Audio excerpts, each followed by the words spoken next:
the president. The very, very wise president. Obviously, I'm not talking about President Dum-Dum. No. I'm talking about the president of the European Commission. That I am, Ursula von der Leyen. You see, she was being interviewed by the Zeit paper in Germany. And she said something yesterday that, well, it got me old brain cells getting a little bit yippy, they did, yeah. You know what I mean? Well, she said that the West as we know it is over. The West is dead. And I thought to myself, crikey, that's a bit strong. But the more I thought about it, I come to realise that she's right. Now, Mark Carney has already come to that conclusion in regards to his relationship in the country of Canada's relationship with the United States. The fact that Donald Trump talking about taking it, and also applying these tariffs and all these so-called partnerships are all gone. And it's the same with Europe. It's also the same with the United Kingdom. Right across the board. Every single country who's dealing with the United States has some kind of tariff slapped on it. That has, except Russia. Make of that what you will. Well, I suppose when you get into the nitty-gritty of that one and you think about Doge and the fact that Elon Musk appears to have, created, an account for Russia to collect data from you. Yeah. The West is dead, isn't it? As we know it. Or as we once knew it. Oh dear, it's quite a frightening thought, to be honest. It's like we are heading full on into some kind of conflict.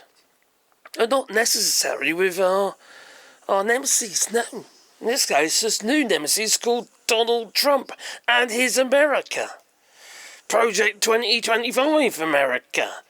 For which the people of America don't really want to go on that ride anyway, unless you're feckin' short of a brain cell, or actually maybe you've got none at all. Maybe you're of the Bible Belt. Maybe. Those people don't think. I'm sure there's some good people amongst them on both sides, if you know what I mean. But anyway, this statement that she made to the Zeit magazine and saying that the West is dead. I suppose what she's referring to is this Western coalition of ideals, I suppose, of democracies, Western democracies. Well, the United States is no longer a democracy. Donald Trump's making sure of that. He is. The Constitution's pretty much been thrown to the wolves, hasn't it? It's no matter how many court cases have been heard, and they're ignoring them. Now, this started weeks and weeks ago. Actually, maybe longer than that. He pretty much told you what he was going to be doing. It's not the place that it once was. And it's going to get worse, rapidly worse. And friction between the United States and other nations is going to get rapidly worse. The United Kingdom's trying to strike a trade deal with the United States. Well, ain't gonna pan out. No, especially for the farmers. If Keir Starmer capitulates to the orange buffoon, the Tango Mussolini. Man's a feckin' sadist, he is. He's standing back, or sitting back, and just watching as everything goes to shit. And he's rubbing his hands together, it's funny, just like that doped up madman Elon Musk, who sends out tweets, or responds to tweets by people who are worried about their jobs, asking genuine questions and stuff. You're going to lose your job, pretty much. These people are evil. They're just plain evil. Now, it's like a recalibrating of the world order, but instead of any level of decorum and decency and intelligence. They're fucking lunatics. They just want to break absolutely everything. They think of post-war and like the Marshall Plan, where, it helped rebuild Europe after it was invaded by Germany. And that order that came together, the peace plan and, the European Union, for instance. Our ideals are similar right across Europe. Even the United Kingdom, okay, you might want to kick Slovenia out or whatever it is, and or Slovakia. Can't remember which one it is now. Anyway, and Hungary, get rid of them. They're clearly a bit of a problem. And Cyrus Miskovich went over to the White House to the United States to discuss a trade deal with them, and he came away from that and basically said, well, they don't know what they want. They don't have a bloody clue. That reminds me of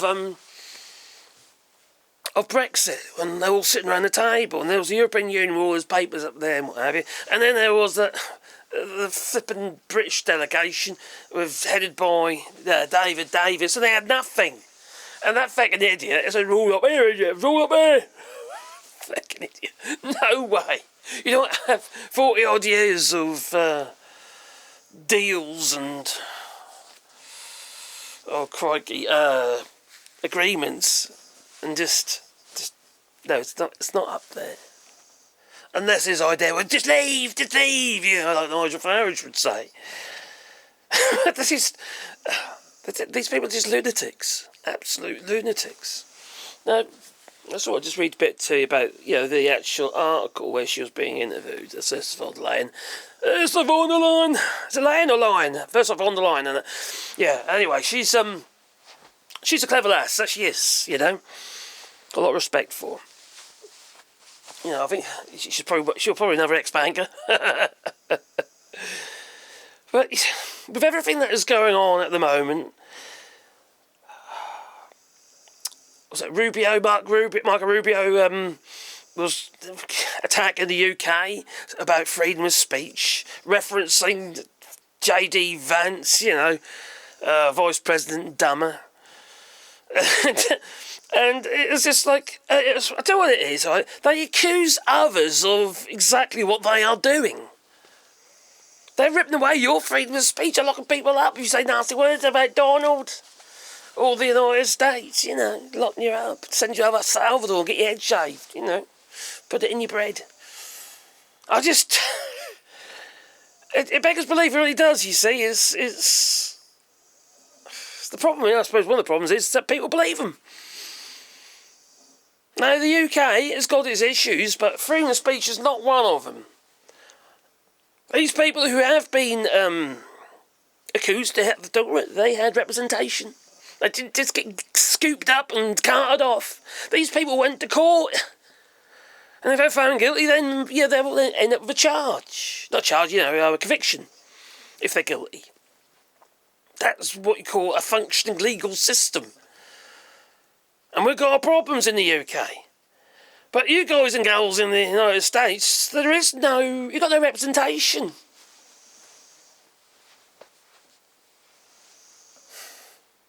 Crikey. It's the hypocrisy of it all and the madness and, the fact that your education systems have been threatened by Donald Trump, such as Harvard, $2 billion in funding, been threatened.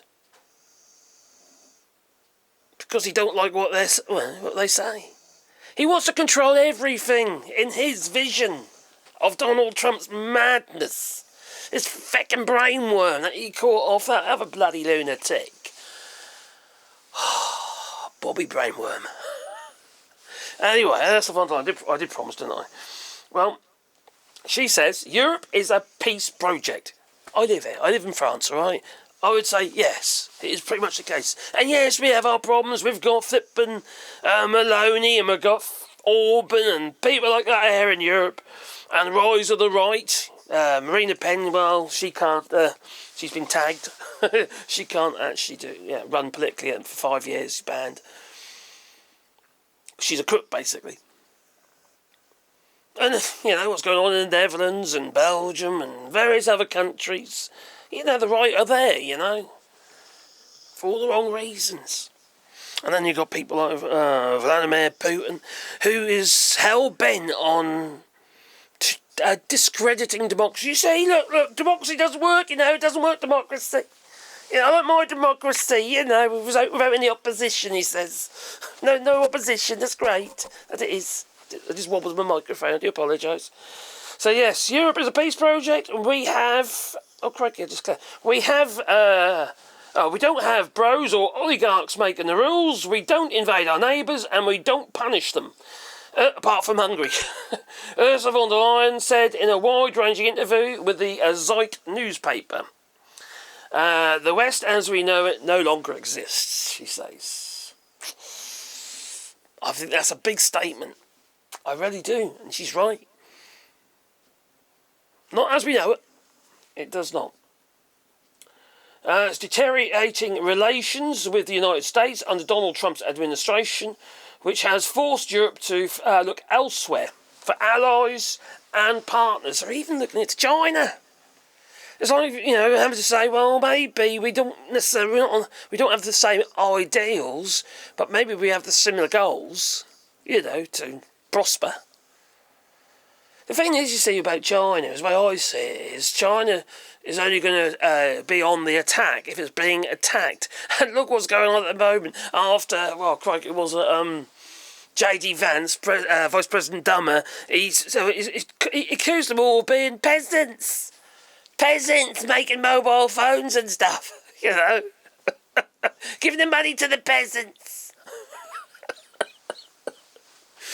I just, the idiocy, can you imagine how insulting that is? See, China is no longer that place that is about really cheap labour. You see, people being uplifted. Okay, you're going to have those who are, all right? You're going to have their own little businesses and stuff, sit on the side of the street making stuff. Well, you know what I mean, that kind of thing. It goes on a lot in India, doesn't it, where the labour is still cheap. But in China, in those sort of places, the wages are up, all right? Now, the thing is, though, the idea that you're going to bring these kind of jobs back to the United States it's not going to happen.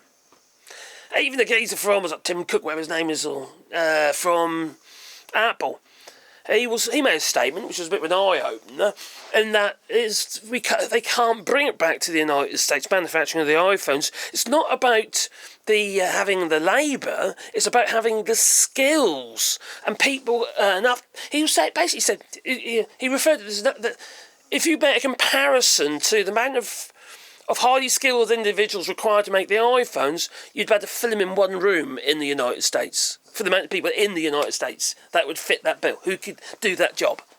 You could fit them in one room, he says. But in China, it'd be like 4 football pitches. They've got the tooling, they've got the manufacturing set up, everything, the logistics, everything's there. And also, they've got all the minerals, pretty much. So, need to say, tech manufacturers haven't really got much choice. That's where it all is. And if you think of Silicon Valley and all that, they had concentrations there because that's where it all was.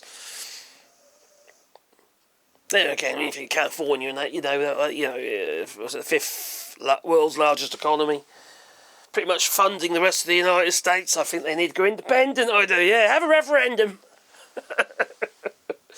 So she says, right now, I could have these conversations 24 hours a day. Everyone is referring to conversations with other countries. If you talk about, what did Donald Trump say? Oh, they're all phoning me up, they are. They want to lick my chocolate starfish. That they do, Oh, sorry, I sharted. And yes, there can be more. Can I have a trade deal now? Anyway, so, well, another time about that. So, On the one hand, this is very gratifying. On the other hand, it's also caused a huge responsibility that we all have to live up to. Because this is a complete shift away from the United States. We're talking more manufacturing, logistics, the whole thing is shifting away from the United States. It's all very well saying, I'll bring back manufacturing to the United States. You're actually doing the opposite effect. They want to avoid these tariffs. They want to avoid a volatile country where the rules keep changing. Just so those at the top can reap more rewards from manipulating the markets, insider trading. So I think she's right, it's quite a good article actually. I'm reading it on the Euro News, and it's the West, as we knew it, no longer exists. Von der Leyen says amid Trump tensions. And I could read the whole thing, that's quite long. The video's already long enough, but you can see my point of view here, can't you? I just feel the whole thing is absolute bloody madness. And I understand her point, what she's saying, and that is the current future, that is. And we haven't got no choice. We haven't got no choice. We can't be suckling old Donny Trump's chocolate starfish. Treat, Dora. There you go. No, we can't do that. It's not going to do us any favours, because once you made one agreement with me, he thinks, okay, well, that door's open now. I'm going to threaten him again. He's a terrorist. He's a terrorist, and you don't negotiate with terrorists. You don't. That's what he is. He's a fucking terrorist. Anyway, what do you reckon? Is Donald Trump a terrorist? Please leave it in the comments down below. And come here, people want to see you. Because you are a cuddly, cuddly bear. I've got my little Pandora down there as well. She's looking at me. What about me? She's saying. She's probably thinking, I want another treat. That's what she's probably thinking. This one, though, loves a cuddle. He does. Now, someone said, is he a puppy? No, he's 14 years old. He is, but he is a lovely boy, isn't he? Mm? He's soppy. Really, really soppy. He loves cuddles, don't you? You like cuddles? You do, don't you? Yeah. Oh, I know. What do you think of Donald Trump? Is he a lunatic? You'll be right, though, because you're white. Toodaloo. But anyway, if you want to support the channel, you can do it on Patreon or buy us coffee in the links down below. Or if you just want to, just beep the like button. It helps the channel, Maybe the little bell icon, because then you get a warm, fuzzy feeling. A warm, fuzzy feeling inside your pocket every time I upload another video.